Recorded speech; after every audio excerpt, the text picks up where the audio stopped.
அடுத்த ஒரு செய்தி, தருக்குல் புயூத்தில் அங்கபூத்து ஃபில் மன்சில், வீட்டில் செலந்தி பூச்சிகளினுடைய வலைகள் இருக்கக்கூடாது.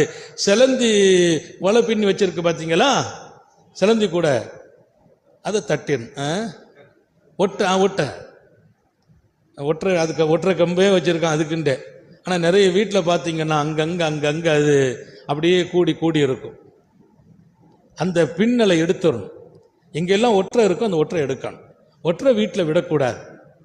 செலந்தியினுடைய அந்த கூடு வீட்டில் இருக்குமையானால் அந்த வீட்டில் பரக்கத்து ஏற்படாது, அந்த வீட்டிலே வறுமை ஏற்படும், அந்த வீட்டில் தரித்திரம் ஏற்படும். முடிஞ்ச வரைக்கும் அங்கங்க அப்பப்போ ஒரு கம்பை வச்சு எடுத்துட்டோம்னா ஃப்ரீ ஆயிடும்.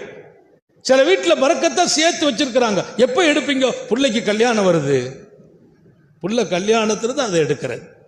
வெள்ளை அடிக்கும் போது அதை எடுக்கிறது. வெள்ளை அடிக்கிறவன் வந்து தான் எடுக்கணும்.